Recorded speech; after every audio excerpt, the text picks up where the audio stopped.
les 6 premiers dieux ont reçu leurs attributions divines. Et pour Zeus, il est hors de question de reproduire les erreurs de ses prédécesseurs, à savoir Cronos et Ouranos.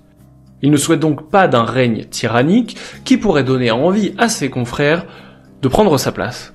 Il va donc évidemment s'appuyer sur ses frères et sur ses sœurs pour régner, mais il ne souhaite pas s'arrêter là. En effet, il souhaite que le pouvoir soit partagé entre 12 dieux, soit un dodécathéon.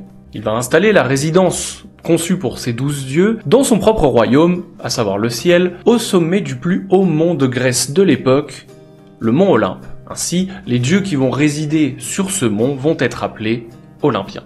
Et parmi ses frères et ses sœurs, tous ne vont pas être des Olympiens. Déjà, on l'a vu, Hestia ne souhaite pas prendre part au conflit politique et va donc refuser ce poste d'Olympienne.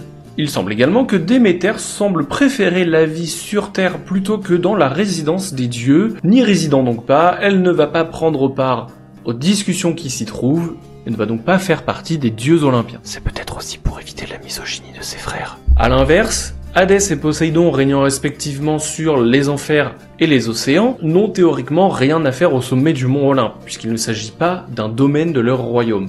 Pour autant, ils vont quand même être olympiens, Poséidon séjournant assez régulièrement sur l'Olympe quand même, et Hadès ne souhaitait pas être mis à l'écart des prises de décision des dieux, bien qu'il ne puisse que très peu se rendre sur l'Olympe, et on verra pourquoi dans une prochaine vidéo.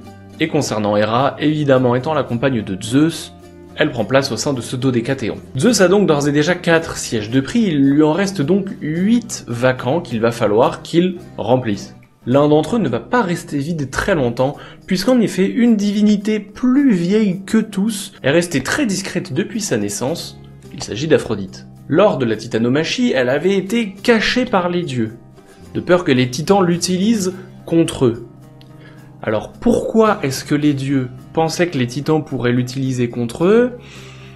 C'est pas trop expliqué en réalité. Parce qu'en effet, Aphrodite, elle est du sang, plutôt de la semence, d'Ouranos. Alors que Zeus et sa fratrie sont du sang de Rhea et de Cronos.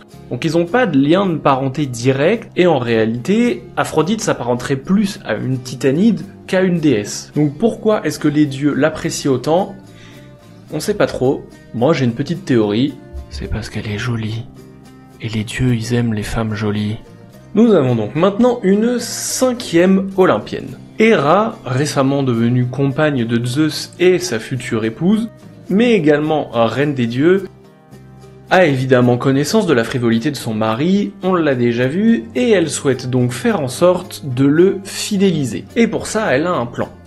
Mettre au monde des enfants si beaux et si exceptionnels qu'ils ne puissent avoir Dieu que pour elle. Et bonne nouvelle pour Héra, la voici enceinte. Pour autant, son bonheur n'allait pas durer, car dès l'accouchement, celui-ci s'envole en fumée à la vue de son enfant. Celui-ci était tellement laid qu'Héra fut frappée de honte et de dégoût pour lui alors qu'il venait à peine de sortir de son ventre. Souhaitant à tout prix éviter que quiconque puisse savoir qu'elle ait mis au monde un tel avorton, elle s'empare du bébé et le jette de la montagne. Le pauvre bambin fit une chute terriblement longue. Bien que certains aient vu l'enfant dévaler la falaise ou que tout le monde a remarqué que la grossesse d'Héra n'avait pas donné d'enfant, personne ne posa de questions, pas même Zeus. Heureusement pour elle, Héra n'a pas eu besoin de beaucoup de temps pour accoucher d'un nouvel enfant, Arès. Et cette fois-ci, coup de chance pour elle, il s'agit d'un beau et vigoureux garçon.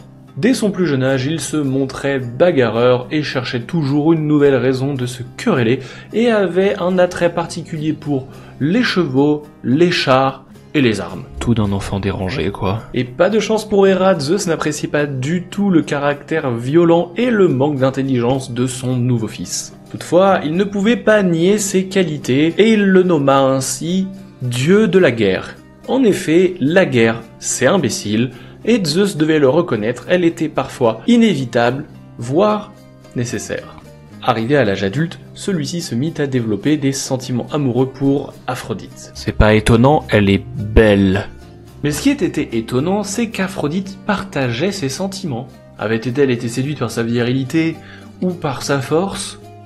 Personne ne le sait. Ce qu'on sait, c'est que ses sentiments étaient bel et bien réels. Son premier plan n'ayant pas réellement fonctionné, et Héra souhaitant toujours plus affirmer sa place auprès de Zeus, elle mit en place un nouveau plan. Elle eut l'idée d'une cérémonie publique qui la lierait officiellement et pour toujours à Zeus. De plus, elle souhaitait que cette cérémonie devienne un rituel inévitable lors de l'union d'un homme à une femme qu'on appellerait le mariage. Et ça vaut d'ailleurs pour toute union de tout genre avec tout genre, le mariage c'est pour tous. La cérémonie fut organisée, tous les êtres vivants, mortels ou immortels, furent invités et les futurs époux furent couverts de cadeaux.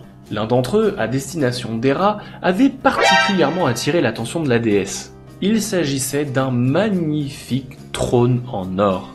Elle ne connaissait pas l'auteur de ce cadeau de très bon goût, mais charmée, elle y prit place. À peine son divin derrière posé sur le trône, les bras de celui-ci entourèrent ceux de la déesse, la rendant prisonnière du royal fauteuil. Humiliée, la déesse appela à l'aide. Zeus s'empressa de l'aider, mais malgré toute sa force divine, il ne parvint pas à la libérer. Sans solution et malgré lui confronté à la rage d'Héra, celui-ci se tourna vers l'assemblée et s'exclama « J'offre la main d'Aphrodite à celui qui libérera ma femme. » Parce que oui, apparemment, Aphrodite est un objet normal.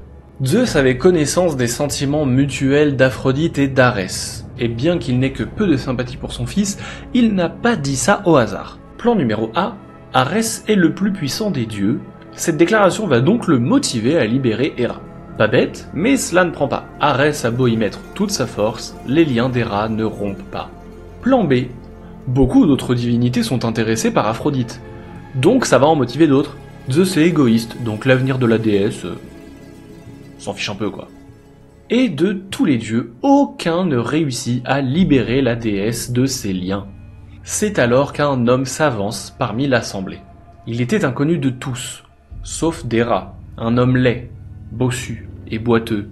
« Héphaïstos » souffla-t-elle. Malheureusement pour lui, la longue chute de l'Olympe du premier fils d'Héra n'avait pas arrangé son cas. Non seulement elle l'avait rendu encore plus laid, mais en plus c'est celle-ci qui l'avait rendu boiteux. Néanmoins, il survécut à sa chute et fut recueilli sur l'île de Lemnos par une océanide du nom de Thétis, à ne pas confondre avec la titanide du même nom. Et cette océanide initia entre autres Héphaïstos aux arts de la forge, art dans lequel il s'avérait exceller. Héphaïstos s'approcha de sa mère et, effleurant simplement le trône, celui-ci la libéra. Héphaïstos était un dieu bon. Mais comme tout dieu bon qui aurait été jeté de l'Olympe par sa mère juste après sa naissance, il gardait en lui une certaine rancœur envers cette dernière. Normal.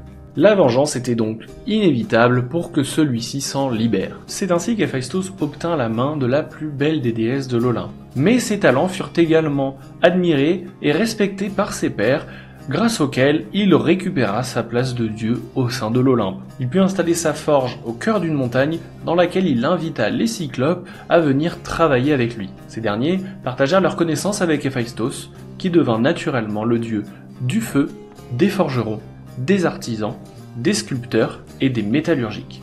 Avec les arrivées d'Aphrodite, d'Arès et d'Héphaïstos, les dieux de l'Olympe sont maintenant 7, bien que tout cela ne se soit pas fait dans la joie et dans la bonne humeur. Pour autant, Zeus tient une base solide pour son dodécathéon. Il reste 5 sièges vides, et cela ne s'annonce toujours pas comme une partie de plaisir, d'autant plus que Zeus a un mariage à refaire.